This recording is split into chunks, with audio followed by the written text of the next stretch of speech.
नमस्कार साथियों, मैं पवन कुमार ईश्वर एस टीवी हिंदी एकेडमी पर आपका स्वागत करता हूं। पिछले वीडियो में हमने सूर्यकांत त्रिपाठी निराला की कविता ध्वनि पर चर्चा की थी। आज हम प्रेमचंद द्वारा लिखी हुई कहानी दो बैलों की कथा पर चर्चा करने जा रहे हैं। इस कहानी पर चर्चा करने से पहले मुझे लगता है कि सबसे पहले इसके पात्रों को जान लें। आइए यहां जूम करिए। इस कहानी का सबसे महत्वपूर्ण पात्र में से एक झूरी काछी है। हीरा और मोती दो बैल हैं। गया झूरी काछी का साला है। झूरी की पत्नी भी एक कैरेक्टर है। इसके अलावा झूरी का मजूर यानी नौकर का भी छोटा सा रोल है इस कहानी में। भैरव की लड़की है और लड़की की सौतेली मां है। एक सांड आता है बीच में कहानी में, और उसके बाद दो आदमी आते हैं हीरा मोती को पकड़ने, जो असल में खेतों के रखवाले हैं। उसके बाद चौकीदार का सीन है। उसके बाद मुंशी का दृश्य है, और मुंशी अंत में कसाई को, जो कि दढ़ियल आदमी है, हीरा मोती को बेच देता है। अच्छा, जब भी हम कहानी की बात करते हैं दोस्तों, तो उसमें तीन चीजें महत्वपूर्ण होती हैं: टाइम, स्पेस एंड कैरेक्टर। तो सबसे पहले टाइम की बात। टाइम 1931 ईस्वी, यानी दो बैलों की कथा जो है 1931 ईस्वी में लिखी गई। यह वह समय है जब भारतीय आंदोलन, स्वतंत्रता संग्राम का आंदोलन अपने चरम पे था। गांधी जी ने दो सफल आंदोलन को सक्रिय रूप से चलाया था। सबसे पहले असहयोग आंदोलन और दूसरा सविनय अवज्ञा आंदोलन। तो कहानी कब लिखी गई और कहां लिखी गई, किस परिवेश में लिखी गई, यह बहुत महत्वपूर्ण होता है।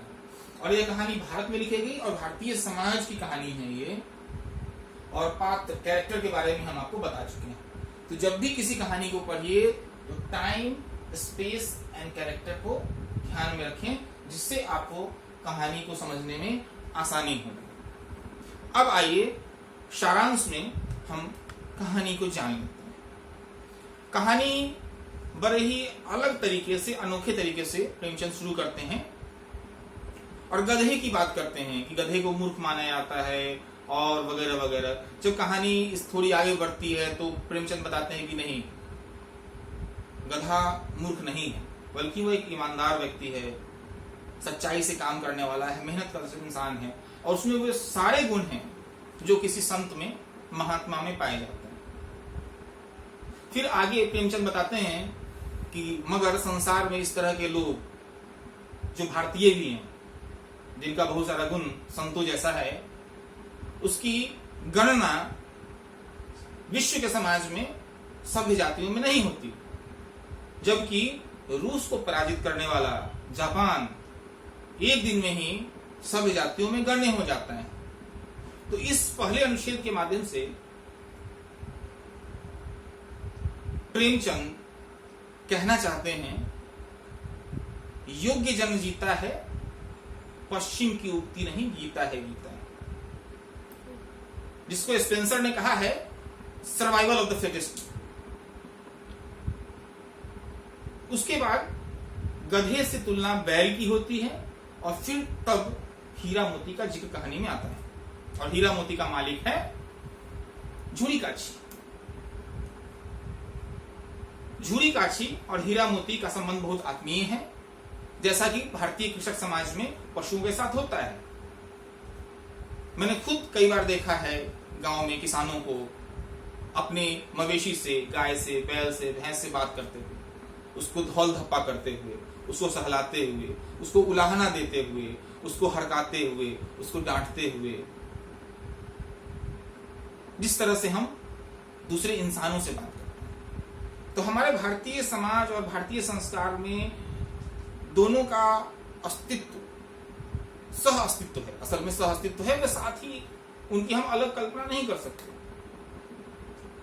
उसी परिवेश में सब कुछ अच्छा चल रहा है, उसी बीच में एक विलन का प्रवेश होता है और वो विलन है झूरी काछी का साला गया। गया को बैलों की जरूरत है और खेती के लिए वो बैलों को ले जाता है। हीरा और मोती जाते हैं, मगर उनके अंदर एक विद्रोह का भाव है, और वो विद्रोह स्नेहमयी विद्रोह है, अपने मालिक से विद्रोह, कि हमने ऐसा क्या गुनाह किया कि हमारे मालिक ने हमें बेच दिया। उसे नहीं पता कि वो कहाँ जा रहा है, और इसी विद्रोह में और अपने अधिकार को पाने के लिए वो लौट करके रात को भागता है और लौट करके फिर से झूरी काछी के पास आ जाता है। लेकिन यहां आने के बाद भी हीरा मोती की स्थिति में सुधार नहीं होता। हीरा मोती को मालकिन, जो झूरी काछी की पत्नी है, से स्नेह नहीं मिलता, डांट फटकार मिलती है, और खाने के लिए सूखा भूसी दे दिया जाता है, खली चोकर दाना वगैरह नहीं मिलता। अगले दिन गया फिर आता है और इन दोनों को ले जाता है। रास्ते में दोनों बैलों में जितनी ताकत थी उतनी ताकत से वो संघर्ष करते हैं, नहीं जाने का प्रयास करते हैं, लेकिन फिर भी वो गुलामी की जंजीरों में जकड़ लिए जाते हैं। और इस तरह से आप देखिए कि उनके फिर से बुरे दिन शुरू हो जाते हैं।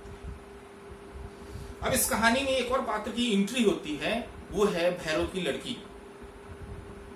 वो कहीं न कहीं वो भी दुख में है, और हीरा मोती के दुख को देख करके उसे एक करीबी रिश्ता दोनों बैलों से महसूस होता है, और एक दिन रात को वह उसे खोल देती है, रस्सियां खोल देती है, और वो दोनों सरपट भागते हैं। क्योंकि रात का समय है, भागते हैं, रास्ता भटक जाते हैं, और एक खेत में मटर गश्ती करते हैं, कुछ खाते पीते हैं। लेकिन तभी देखते हैं कि एक विशालकाय भीमकाय सांड उधर से चला रहा है, और ये शुरू में डर जाते हैं, फिर लड़ने के बाद जब दोनों मिलके दोनों की शक्ति लगती है तो वो जीतते हैं। और मोती का ये मत होता है कि अब इसको जान से ही मार देते हैं, लेकिन हीरा कहता है नहीं, यह नीति की बात नहीं है। किसी निहत्थे पर या किसी गिरे हुए इंसान बैरी पे भी हमला नहीं करना।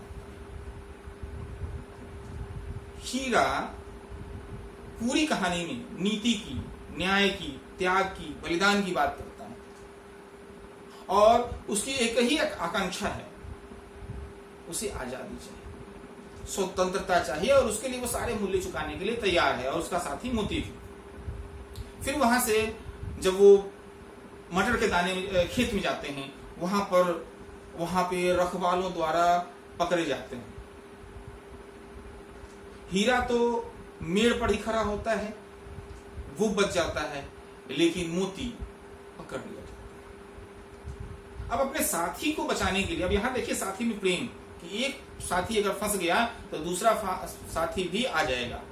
जब देखा कि मोती फंस गया तो हीरा भी चला आता है, और उनको दोनों को पकड़ करके मवेशी खाना काजी हाउस में डाल दिया जाता है। वहां पर भी ये लोग वहां पहुंचकर, और वहां पे जब उन्हें खाना पानी नहीं मिलता है तो इनके अंदर के आवेश और बढ़ता है, और ये अपनी स्वतंत्रता की भावना और तीव्र होती है। और ये हीरा और मोती पूरा जोर लगा करके, शुरू में हीरा प्रयास करता है, लेकिन उसको पकड़ के मोटी रस्सी से बांध दिया जाता है। बाद में मोती के प्रयास से जो उसकी दीवार होती है, काजी हाउस की दीवार, वो टूट जाती है, और सभी मवेशी, घोड़ा है, बकरी है, भैंस है, सभी भाग जाते हैं। गधा नहीं भागता है तो मोती उन्हें सींग मार के भगा देता है। लेकिन किसी भी तरीके से, कितनी भी मशक्कत करने के बाद हीरा जो रस्सी से बंधा है वो नहीं खुल पाता, और यहाँ पर अब दोस्ती निभाने की बारी मोती की है, और मोती भी नहीं जाता, वह भी हीरा के साथ रह जाता है, और लगभग उसके बाद 7 दिन तक भूखा रहता है, और खूब मार भी पड़ती है। और फिर 7 दिन बाद एक दढ़ियल आदमी आता है, कसाई के हाथों उन्हें बेच दिया जाता है। और 7 दिनों में चूंकि खाना पानी मिला नहीं है तो उनके हड्डियां उनके शरीर में बच जाती हैं। जब वो कसाई के साथ जाते रहते हैं तो सौभाग्य से वो जिस गांव से जा रहे होते हैं वो झूरी काछी का गांव है, और जब उस सड़क से जाते रहते हैं तभी उन्हें अपना घर, अपना गांव दिख जाता है।